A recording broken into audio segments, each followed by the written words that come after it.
Welcome to the Deep Dive, where we pull out the core knowledge from dense sources so you can walk away well-informed and hopefully a little surprised. Yeah. Today, we're diving into, well, a really urgent public health crisis. It's the search for an early screening tool for human papillomavirus-driven oropharyngeal squamous cell carcinoma. Which is, yeah, a bit of a mouthful, basically HPV-driven throat cancer. Exactly. And, this search isn't just academic, it is absolutely critical. What's kind of fascinating is just the speed at which this problem is growing. Mm. HPV plus OPSCC is now the most rapidly increasing HPV-related cancer in the U.S. We're talking cases soaring by over 200% in just the last few decades. 200%. Wow. So this isn't a niche issue anymore. Not at all. It's a mainstream growing concern, and it mostly impacts men. And for this deep dive, we're adding another layer, a really significant risk factor. We're focusing on a group where the prognosis is especially concerning: men living with HIV. Exactly. When you look at the data, people living with HIV are, anywhere from 1.5 to 4 times more likely to develop this cancer. 4 times. Yeah, and they're often diagnosed younger with worse outcomes. And the single biggest barrier, which is really the mission of the research we're looking at today, is that we have, no standardized methods for early detection. So it's caught late. It's typically caught late once the symptoms are already severe. So our source material today is a new study led by Duff and colleagues, and it really aimed to close this gap. They looked at a potential biomarker that's been, wildly successful in other studies: HPV-16 E6 antibodies. And the initial promise of these E6 antibodies is what makes this such a compelling story. In big international studies on populations without HIV, these things have proven to be an incredibly sensitive and specific marker. Okay. They light up in about 90% of patients with this cancer. But the really astounding part, the game changer, is the timing. What do you mean? These antibodies can be detected in a person's blood more than 10 years before they're ever actually diagnosed with cancer. Wait, 10 years. A 10-year, 90% accurate warning sign. That sounds like the perfect screening tool right out of the box. It does. It really does. But, and this is the critical part, nearly all of that high-performance data, that 90% sensitivity, that 10-year lead time, it all came from populations with intact immune systems. Right. Not immunocompromised. Exactly. And we know that HIV dramatically affects immune response to cancers. We just didn't know if that biomarker would perform the same way in men living with HIV. This study was absolutely necessary to address that gap. Okay, so let's unpack the specifics of the cohort they studied. I imagine that's a challenging population to track for cancer research. Oh, it absolutely is. So the researchers did something really clever. They used banked historical blood specimens from the Tennessee Center for AIDS Research. So they had a library of samples going back years. A huge library. This gave them a pool of 2,331 men living with HIV, all aged 40 or older, with samples collected between 2001 and 2019. Almost 2 decades. So they have this massive group of controls, over 2,300 men, to compare against the actual cancer cases they could find within that same group. Yes, and they identified 11 confirmed cases of OPSCC. Just 11. Just 11. And the methodology here is important. The researchers included samples collected both before the diagnosis, which was 3 cases, and after the diagnosis, which was 8 cases. Okay. Why include post-diagnosis samples? Doesn't that sort of skew the data if you're looking for an early detection tool? You'd think so, but not for this specific marker. Prior research already established that HPV-16 E6 seropositivity, once it's triggered by the cancer, is incredibly stable. It just persists, even after successful treatment. I see. So including those post-diagnosis samples just allowed them to maximize the power of the study and confirm the connection regardless of when the blood was drawn. That makes sense, especially with a small number of cases.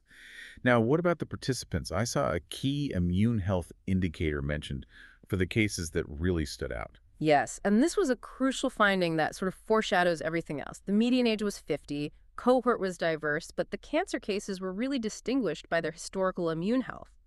82% of them had a nadir CD4 plus T-cell count of 200 or less. Okay, let's pause on that term, the nadir CD4 count. For anyone listening who might know about current CD4 counts but not the nadir, what exactly is that? Why is it so important here? Right. So your current CD4 count tells you your immune status right now.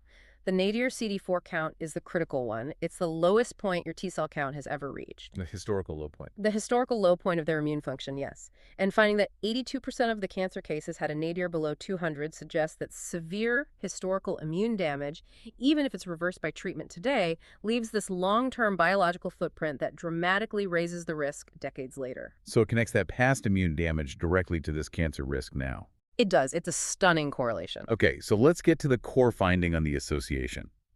What did they find when they tested for the HPV-16 E6 antibody in this group? The association is it's undeniable and really strong. Out of the whole group, they found 135 men who were HPV-16 E6 seropositive. And when they crunched the numbers? Men living with HIV who were E6 seropositive had a striking 14-fold higher odds of developing OPSCC. The odds ratio was 14.04, with extremely high statistical significance. So that confirms it. The biomarker is still highly relevant, even in an immunocompromised group. It's a powerful risk indicator. Completely. And they didn't just test for E6. They looked at other HPV-16 proteins, and the risk was high across the board. The E2 protein actually had an even higher odds ratio, 16.43. Wow. And E7 was right there at 13.84. E6 is just the most well-studied one for screening. And what about that persistence you mentioned? Did the timeline in this cohort confirm that too? It absolutely did. It confirmed that incredible, decades-long persistence. Across those 11 cases, the blood samples ranged from 14 years before diagnosis to over 19 years after diagnosis. Wait, a 35-year window in total. A 35-year window. This marker isn't just detecting something that happened last year, it's detecting a deep, chronic biological footprint. Can we use that persistence to track patient risk over decades then? That's the hope. And the data here supports it. One of the E6 positive cases had detectable antibodies more than 9 years before their diagnosis. 9 years. And 4 cases with samples taken after diagnosis still showed detectable E6 antibodies more than 19 years later. That stability is its biggest strength. The odds are high, the risk is clear, the marker persists for decades. That sounds like a dream. But if it's so good, why isn't this test already in widespread use? And here's where it gets really interesting. Yes. The goal isn't just association, it's a viable screening tool. Let's talk about the cold, hard numbers of sensitivity and specificity, the metrics that decide if a test is actually useful in the real world. This is the critical pivot point. This is where the excitement of those 14-fold odds meets the reality of practical screening. And maybe we should define those two concepts simply. Yeah, go for it. Give us the simplified view. Okay, think of it like a security system for a burglar. Sensitivity is, did we catch the actual burglar? It's the proportion of actual cancer cases that test positive. Right. Specificity is, did we arrest the wrong person? It's the proportion of cancer-free people who correctly test negative. Okay, so the perfect test catches all the bad guys and only the bad guys. Exactly. And in non-HIV populations, this E6 antibody test is nearly perfect. Sensitivity is usually around 90%, and specificity is stellar. Usually less than 1% of controls are seropositive. Yeah. One big consortium found specificity to be 99.6%. A benchmark of 90% sensitivity and 99.6% specificity. Yep. How did the men living with HIV perform in this study? The performance dropped dramatically. Yeah. In this study, the sensitivity for E6 antibodies was only 45%. 45. So it missed more than half the actual cancer cases. More than half. A drop from 90% to 45% is a huge reduction. But I have to ask, was that 45% reliable? I mean, the study only had 11 cases. That's a very fair challenge. The researchers themselves say that the small sample size means the sensitivity estimate lacks precision. It could be higher, it could be lower. But the study's major strength is in the other metric, specificity. The ability to correctly identify the cancer-free controls. What was that number? The specificity was 94%, which means 6% of the controls, 130 men out of over 2,000 cancer-free participants, were HPV-16 E6 seropositive without having cancer. Okay. And because that control group was so large, that 94% figure is extremely precise. So let's explain the implication of that 6% false positive rate for you listening. Why is 6% so concerning when 94% still seems pretty high? Right, because a 6% false positive rate means that if you screen 10,000 men living with HIV who don't have cancer, 600 of them would be flagged as high risk. It's like setting off the smoke alarm every time you use the toaster. Exactly. You quickly overburden the healthcare system, you desensitize patients. These 600 men would need invasive, expensive, stressful follow-up procedures, imaging, biopsies, all for a false alarm. So the high cost, both financial and emotional, of all those false positives just outweighs the benefit of finding the few true cases the test does catch. Precisely. The burden is way too high for the yield. And this is why the E6 antibody, while it's a fantastic research marker of risk, cannot currently be used as a general population screening tool for men living with HIV. Let's connect this to the bigger picture then. The odds ratio also dropped, right, from what, an OR of 98 in some studies down to 14 here. What do they think is causing that massive drop in predictive power? There are a few likely reasons, all tied to the impact of HIV. Right. One idea is that HIV just fundamentally interferes with the immune pathway. Mm-hmm. In immunocompetent people, these tumors reliably trigger a very robust and specific E6 antibody response. But in men with HIV, maybe due to chronic inflammation or T-cell dysfunction, the quality of that antibody response is just weaker. So their immune systems are simply less reliable at lighting up that E6 flag when cancer starts to develop. That's one possibility. Another one is related to that specificity failure, that 6% false positive rate. Right. The 130 men who tested positive that didn't have cancer. Exactly. Because men with HIV are already prone to chronic HPV infections, infections that healthy immune systems usually clear, it's possible that those 130 men are just having a persistent infection that generated the antibody, but their own immune system, or maybe their antiviral therapy, is holding the actual cancer at bay. So the marker is just detecting chronic exposure, not necessarily guaranteed cancer progression. That's the theory. The marker is detecting exposure that, in non-HIV populations, would almost certainly lead to cancer. But here, maybe not. That makes sense. Let's talk about another complexity they found, the role of race. This study was much more diverse than previous ones. It was, yeah. It included 28% Black participants.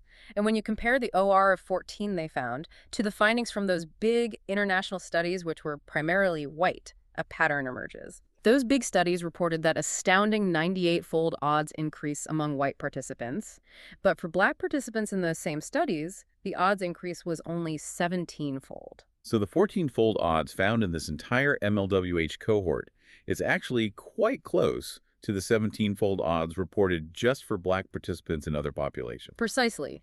This suggests the marker's performance differs significantly by both HIV status and, independently, by race.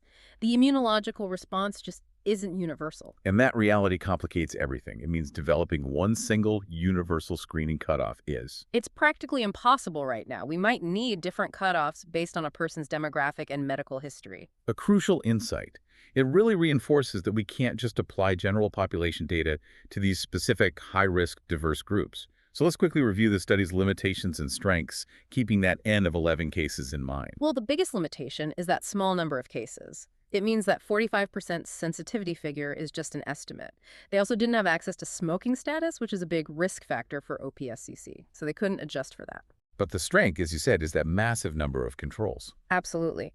Having over 2,000 controls is what gives us such high confidence in that specificity rate.